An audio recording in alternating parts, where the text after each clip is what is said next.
বাবারে, তুই আমার একমাত্র সন্তান, তোর লাগে দোয়া করলে কালে করে আল্লাহ যাতে তোর মনের আশা পূরণ করে। বাজা তাড়াতাড়ি যা, না তো ইন্টারভিউ দেরি হয়ে যাবে তোর। তাহলে যাই। আচ্ছা বাবা একটু এটা লয়ে যা, এটা কেন? রিক্সাতে যাবি। আব্বা তুমিও না, আমি যাইতে আব্বা। হ্যাঁ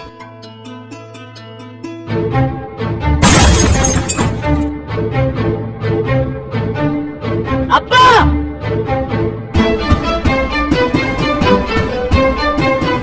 আব্বা আব্বা আব্বা আব্বা তুমি ঠিক আছো?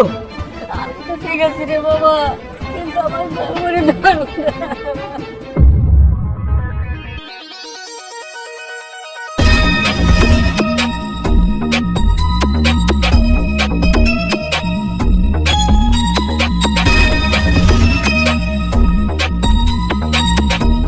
থ্যাঙ্কস গড আমার গাড়ির কিছু হয় নাই। এই ছোট লোকের বাচ্চা, রাস্তার পাশে দাঁড়িয়ে কেউ এভাবে ঝালমুড়ি বিক্রি করে?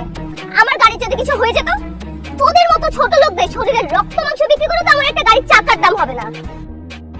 আর যদি কোনোদিন দেখি রাস্তার পাশে দাঁড়িয়ে এভাবে ঝালমুড়ি বিক্রি করিস, একদম জানে মেরে ফেলবো। ননসেন্স। দাঁড়ান নেম সাহেব।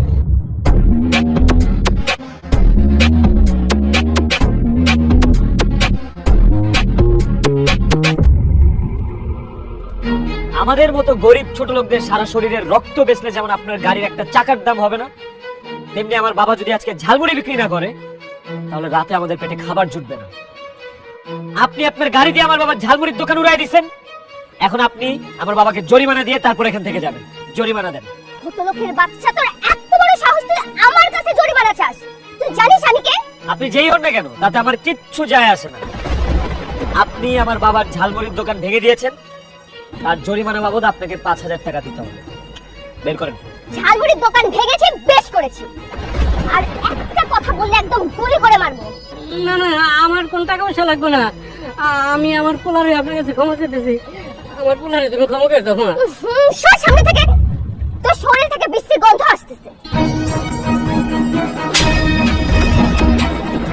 এত বড় সাহস দিয়ে আমার বাবার গায়ে হাত তুললি?